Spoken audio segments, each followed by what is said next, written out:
Hurricanes 27-26 winners over the Crusaders in the final round of Super Rugby before we head into the playoffs. Both of these sides will be going into the playoffs, but it was an interesting one to see kind of what form both sides will take into the knockout stages, and the Hurricanes will certainly be pretty pleased to send old Dane Coles off on a high. We'll go through some events, key events and stats, and you guys can let us know your thoughts, but 27-26 does seem kind of closer than the game actually was, in that the Crusaders scored a consolation on the 81st minute. So the Hurricanes did have this one kind of put to bed before that try was scored. However, in the first half, they looked anything like a side that was going to beat the Crusaders. It looked like the Crusaders were going to get this one done easy.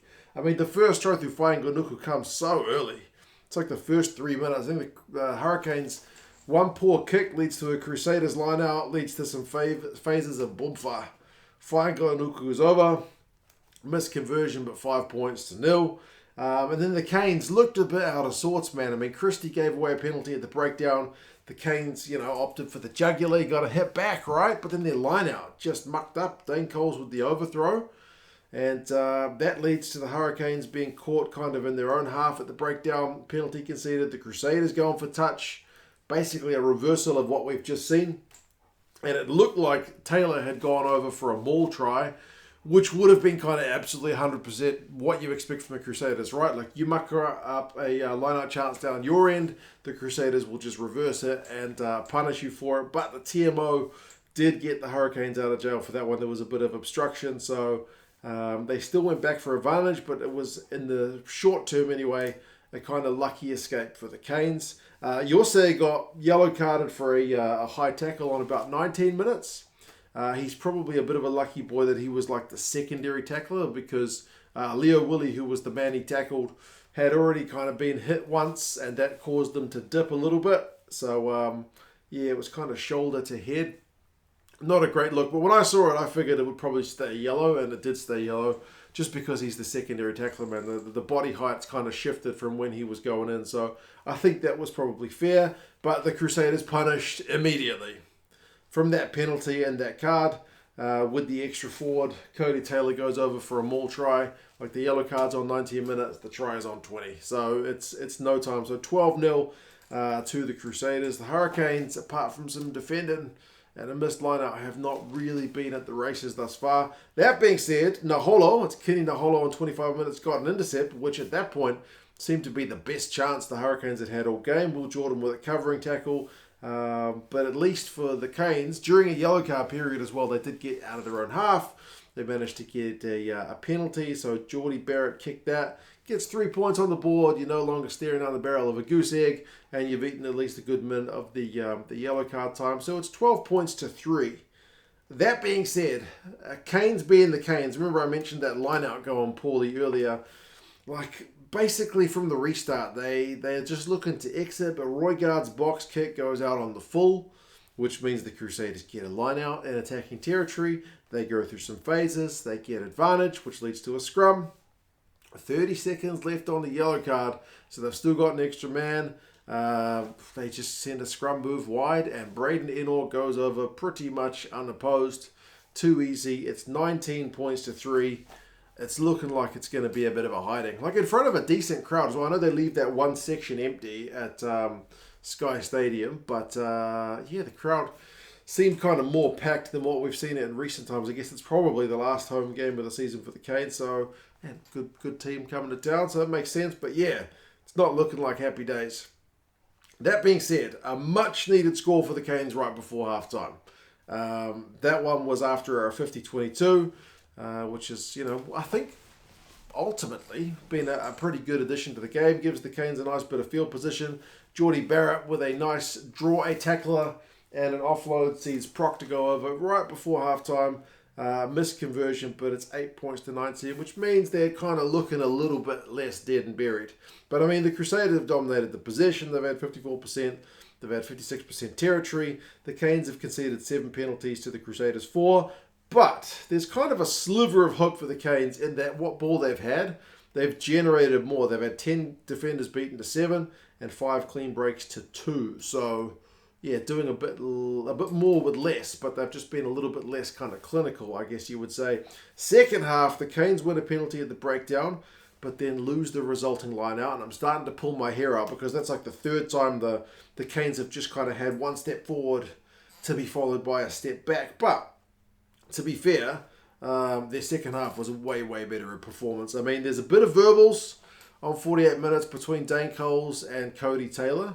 And interestingly, Dane Coles wins that one because, I mean, first pickerel comes, he just lets them swear at each other. I love that New Zealand commentators don't even apologise for the swearing either. Like, when I watch games from the UK, they all seem very kind of flustered. Like, apologies for the language if anything was picked up. The New Zealand commentators did not even mention it. Like, South African commentators will often have a laugh and joke about it. They didn't even give the F-bombs any time in the commentary. Just do not acknowledge. But I mean, Pickerel just let them have a go verbally and was like, "Are you done? Can we get on with the game, or do I need to step in?" And then about a minute later, Cody Taylor concedes a pretty cynical one at the breakdown and gets yellow carded. And boy, you better believe Dane Coles let him know about it.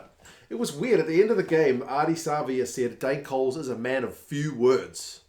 He's a man who leads by example. He's a man of lots of words.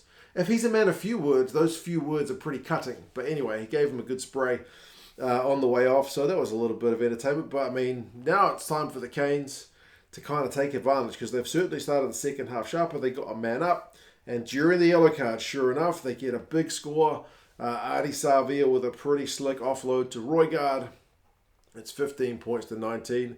They are in, kind of one-score territory. It's game on. The crowd's getting into it. The relentless pressure continues even after the yellow card period. Eventually, it pays off as well, man. Cameron to Geordie Barrett to Morby, who showed a good bit of power, puts the Canes over 22 points to 19. The Crusaders are still scoreless. We're 28 minutes into the second half. They haven't really fired a shot. And then maybe my favourite try of the match is Braden Yorseh from the back of that scrum. He had miles to go. I mean, it's an attacking scrum in Crusaders territory, but it's not that close to the line. But geez, he's got some pace. Off the back of a real stable scrum, he just picks it up. He's the number 8, and he gasses Scotty Barrett. Scotty Barrett's at number 6. He's not as quick as Braden Yorseh, man. Way too quick. Can't catch up to him, and he's got the power to finish 27-19 with the missed conversion. But man, what a comeback. Talk about unanswered points. Bang, bang, bang, bang. 4 tries from the Canes, unanswered. Unbelievable. The Crusaders did get, like I said, that consolation one through Fihaki, which in itself was a pretty nice try. Great finish from him in the corner and hands to get the ball wide from a wee set play. But yeah, talk about the Canes in the second half. I thought the Canes were just, like, after the first half, as I said, there were some positives, but I didn't think they would get up and get that kind of shift in. But well done. They had 71% possession and territory in the second half. Like, man, when you give them some ball, they can be dangerous. So I believe they'll play the Brumbies. So you never know with the Canes, man.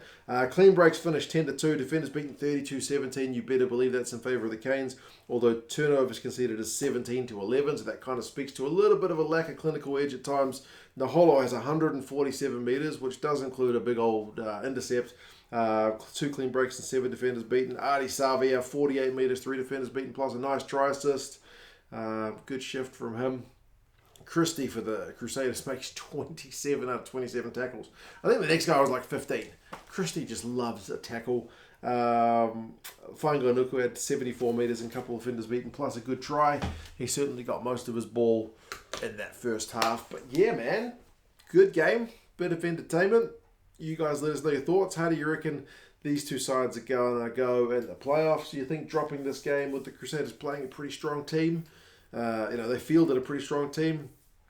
Does this dent their chances at all? Or do you think the Crusaders with the Chiefs are still looking like the kind of best 2 teams in the comp? The Canes, can you see them winning a quarter, then a semi, then a final? Or do you think they're not a team which can kind of back up 3 weeks in a row? You guys let us know your thoughts. And I'll talk to you guys again soon. See ya.